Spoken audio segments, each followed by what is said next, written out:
We've done it. We've installed an LS3 into our 240SX, and it's pretty much just as ridiculous and as fun as you can imagine.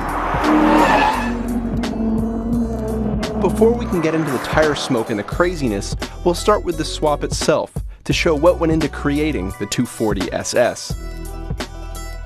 Joining us again is Mark, stop calling me a 240SX expert, Lenarden. He's an expert on 240SXs.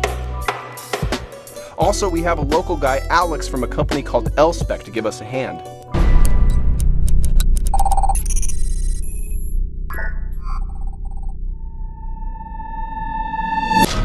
Essentially what we have here is the drivetrain from a Camaro SS. This is a 430 horse EROD LS3 6.2 liter V8. Now we went with this engine in particular because it's emissions legal. It'll be reliable because it's basically using all OEM components, and we don't have to worry about repairing parts on it. It's reliable, it's all new. That's basically why we didn't go with the SR20, which is the common swap, turbocharge the existing KA, or do an RB26 or something crazy. This is also lighter than any of those options in the engine itself. The main reason why this swap works so well is because of the LS3's compactness. Being a pushrod motor, it doesn't have a lot of valve train going on, which means smaller heads. The block and heads are also aluminum, making them lightweight too. We have a T56 Super Magnum, which is essentially a T56 size transmission with TR6060 innards inside of it, which is great because that means it's compact, which is important in this platform, and it will withstand about 700 pound-feet of torque according to GM, and that's great should we decide to go really crazy with this engine. Fitting this engine and trans into the 240 chassis is surprisingly easy. The tunnel needs to be hammered out to clear the bell housing, and we had to notch the tunnel to adapt the T56 Super Magnum's forward shift position. Overall, the chassis is remarkably accommodating.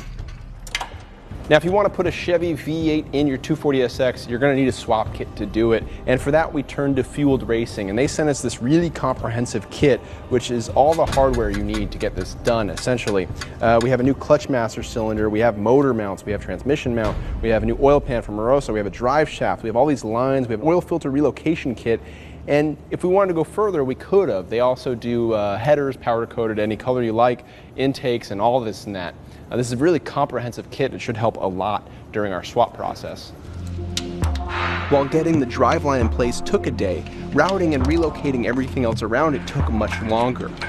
Check for a more detailed story at motortrend.com. We were continuously impressed by Fueled Racing's swap kit. The mounts bolt right up, as does the trans-cross member and drive shaft. The included Moroso oil pan fits snugly between the 240SX front cross member and anti-roll bar, and the oil filter relocation kit comes with all the hardware and lines you need to mount it to the passenger frame rail. Last night we got really excited because the engine and transmission fit into the car on the first try, which felt really cool, and I think we can officially label this car the 240SS because, you know, Camaro SS drivetrain and so on, you get it. What do we have now? Well, we have to bolt in all the accessories around the engine, take care of power steering, take care of oil filter, take care of the charcoal canister, this, that, and the other. We have to wire it all up with the GM supplied ECU, and that's kind of it. As this is an emissions compliant swap, we had to use the Chevy provided exhaust manifolds and catalytic converters. The space is tight, but Mark was able to fab up a system that met the cats to a 4-inch HKS muffler that came off the car when we got it. The system hangs a little low though, so we're looking forward to redoing it again in the future. Hooking up the Chevy wiring harness is almost completely plug and play, as each plug is labeled and cut to fit. We were happy to have Alex's help. On top of other things, he made and hid a chassis harness that ensured we'd still have wipers, lights, hazards, and turn signals, and so on. He also relocated the battery to the rear. Right here we have a radiator from Mishimoto. It's an S13 drop-in replacement basically. Big core, great build quality, which is why we went with Mishimoto. Doesn't take much work to get it to work with the LS3. We just have to build an adapter for the steam port that keeps the engine nice and cool. On this, we're going to go to 2 electric fans that look like this. These attach right up, wire them up to the GM ECU, and it turns it on when the car gets too hot. Pretty simple stuff. One of the cool things about the engine that we're using is that it has an OBD2 port, and that means we can use this display from RacePack. What this does is it plugs into the OBD, takes all the sensors that the engine's reading, and displays them in a really customizable, configurable way right on this screen. We also have an additional oil pressure gauge because oil pressure can be an issue when it comes to over 1G in handling on these cars. Other cool things, this says data logging, this has GPS, so we'll have accurate speed, and on and on and on and on. This is a really, really cool system. And also we got this neat bezel that we can trim to fit in the original dash location. Once the engine was running properly, we carefully monitored it while performing the braking procedure.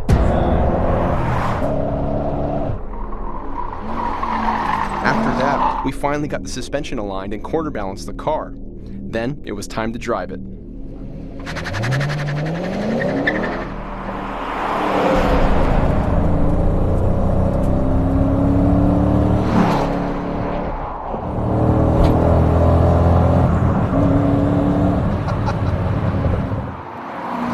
Let me start out by saying, as someone who's tested the 918 LaFerrari and McLaren P1, that this 93 240SX is the best car in the world.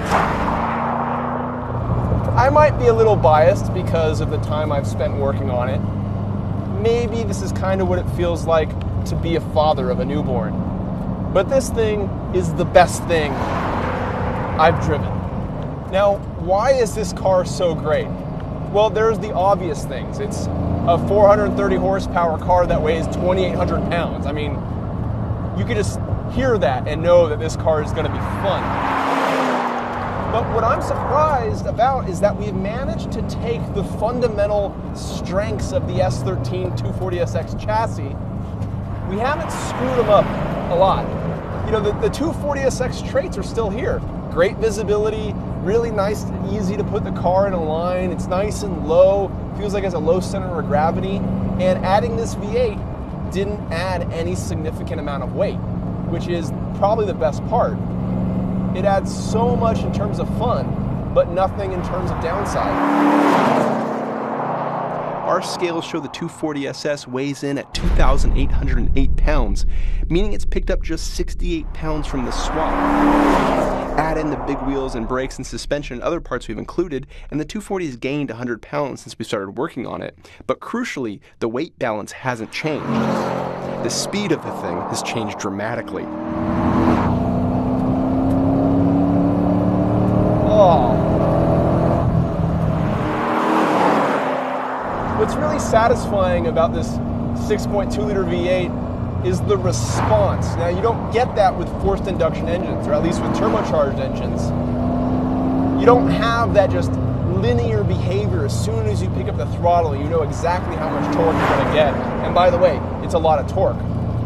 You also have a really, really nice soundtrack. It's just bizarre to hear the V8 sound through that 4-inch HKS exhaust. But when you hear it, you just actually smile because it's so silly.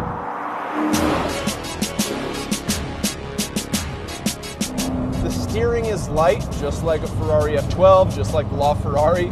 The clutch is light, and so the car still has this quality of being light overall. But it also has this big burly V8 in it. It's the best of all the worlds. The front end still feels nimble. The steering helps that sensation, and so does the light pedals and the light controls. And you still have a terrific amount of grip in the car overall. The 240SS didn't turn out the way I expected. It turned out better. It still has some bugs, it still has some issues. You gotta still fix some small things, but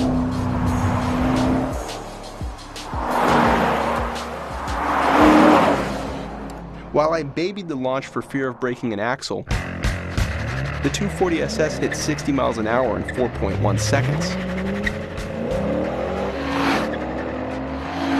It passed the quarter at 12.3 seconds at 120.7 miles an hour. That's the track speed of an 11-second car, and it's not too shabby for a completely stock engine on its first day at the track. The 240SS's figure 8 performance got even better. At 23.9 seconds, it's faster than a long list of great cars, including the BMW M3, Porsche Cayman S, and yes, even the Ferrari 458. The car's low weight and high lateral capabilities means you can just toss it in without using too much brake. While there is some mid-corner understeer that we'll have to tune out, you can fix it for the time being really quickly with the throttle. On power, the 240 is a bit loose, but in a really fun way, and it still has good forward acceleration even when you're putting in countersteer. You could lap the thing all day. Even better, we know with that some suspension tweaks and better brake balance, the car could go even faster. While we weren't looking to set the fastest lap times, we were curious to see what the car would do on its first day at the track. Yeah! Okay. That is amazing. Wow, did you do the work? Or did It someone was do myself and Mark Lenardin right there. Wow, Carlos. Well, Mark too. It was Mark as Welcome well. to the real Yeah. world, man. Yeah, Mark too. Yeah, warming the tires.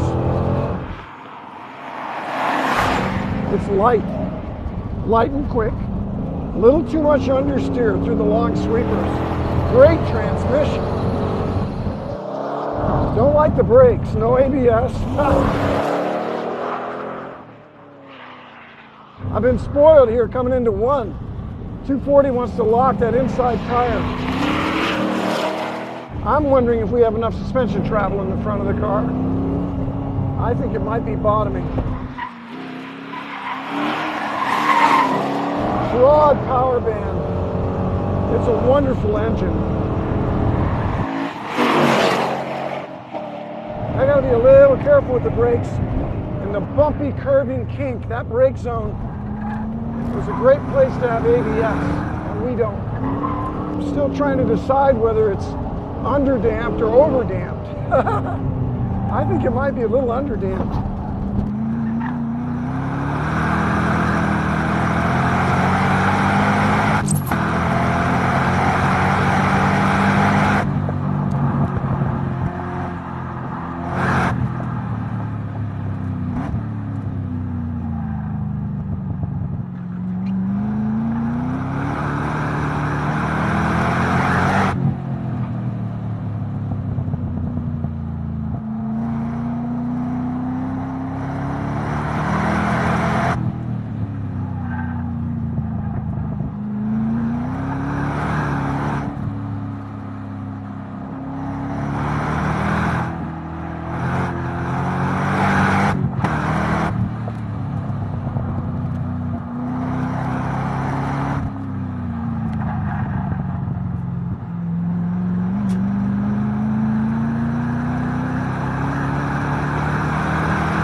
The 240SS's performance is a hugely impressive result for its first day at the track. We did find some glitches. The braking balance is off, so the performance potential of those Brembos isn't being translated properly through the tires. There's also a bit of mid-corner understeer that we need to dial out. We also need to improve airflow under the hood. Once we address those things, we're pretty confident this car will lap streets in the high 123s. The goal from day one was to improve the 240SX without compromising the inherent strengths of its chassis. In short, make it fast, but keep it fun. And I think we can say mission accomplished to that goal. Of course, the question now is, what's next? On top of the brake and suspension tuning, we're planning on getting new axles and a better limited slip differential. What else? Let us know what you'd like to see.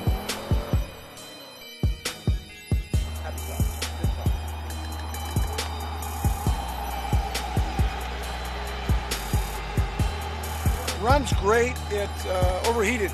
Oh, really? I got Water 230. Really? 230 before I backed out of it. The oil pressure does drop in a long left-hander. It doesn't go to 0. It goes from 60 down to about 40. It takes about 3 or 4 seconds to start moving. Okay. So it did drop below 40. No, I didn't see it below 40. Yeah, and watch it. Oh, you got a data log. Yeah. Oh, okay. Yeah, it's logging everything. Okay.